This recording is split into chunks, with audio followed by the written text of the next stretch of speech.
Well, it's about to start feeling more like early March than April. Chilly air is moving into the air. It's going to do so gradually in the coming days, but some frosty days are ahead. But at least we will have some brilliant weekend sunshine. That is the nice part of our outlook. 59, the number right now in Memphis, everybody in the 50s except for Wynne and Jonesboro. You guys have actually seen some sunshine, and that has allowed your temperature to bump up a few degrees. Notice tonight how we drop through the 50s into the 40s after midnight and about 45 at 4 o'clock in the morning. So you will need a heavier jacket as our overnight low in Memphis will be 44. A chilly night.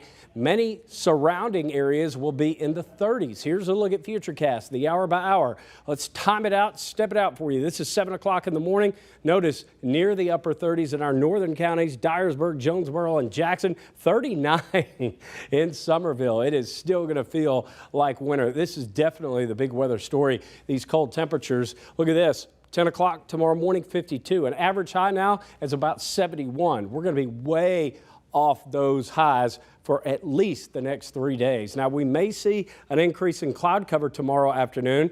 This is kind of a secondary reinforcing shot of the cold air that's going to really start to settle in here Thursday night into Friday morning. Actually, tomorrow morning, to be honest with you. Friday, upper 30s will be found across the area. Again, way above average for this time of the year. Average low now is about 50, something like that. Plenty of clouds on Friday afternoon as cooler air comes in from the north, and there could even be a few spotty showers. Not expecting widespread activity or anything that would interrupt your outdoor plans other than the cold. So be prepared and be dressed. Tomorrow, notice low 60s for highs. That is below average, but it's about to get a lot colder. And I've had many people asking me, is it okay to plant yet? When can I plant? It's not okay just yet. In fact, the latest freeze we have ever had is April 25th. The average is March 19th. So we've been past that point already. 7-day forecast shows cold on Friday, only a high of 55. And look at Saturday morning, 36. Some of you may experience a freeze, so just be aware of that.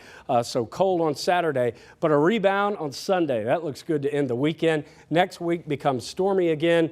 Several rain chances Monday, Tuesday, and Wednesday, and we'll have to watch out for the possibility of strong storms as well. Thankfully, we didn't see any severe weather yesterday, but not everybody was so lucky. Meteorologist Danielle Moss, she's here now with details on that tornado outbreak that we were lucky to avoid. That's right, John. We were very lucky to avoid that. It's heartbreaking to see what's left across so many neighborhoods after dozens of suspected tornadoes blew through the region. And with the current threat of more severe weather for that area tonight, the cleanup is just getting started. Howling winds from Tuesday's deadly tornadoes ripping the roof right off this home in Ella Bell, Georgia. One of many possible tornadoes spotted in the area. That part of Bryan County torn apart tonight. Video from above shows debris scattered across the entire neighborhood and dozens of trees just snapped in half. The storm left behind damage across the state. In nearby Houston County, homeowners spent the day cleaning up and getting a clear picture of just how severe the system was. Georgia's Governor Brian Kemp spent the day touring the damage and meeting with the families that were affected. The only good thing that happened last night is it didn't stay on the ground. It went up and down, bouncing, if you will.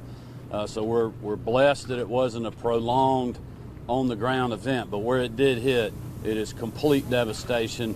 The storm continued to move east, hitting hard in South Carolina. Yeah, we in one.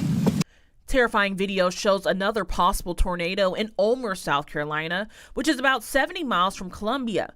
The large twister moved through that part of the state quickly, destroying several homes and uprooting dozens of trees, leaving behind a mangled mess.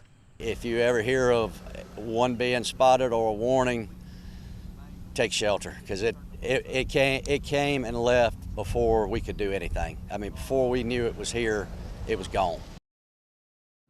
Well, the National Weather Service has to wait until tonight's weather passes to fully assess the damage. Meanwhile, Georgia's governor has declared a state of emergency, which will help provide more resources to the communities affected by this devastation. Stay with us. We'll have more news after the break.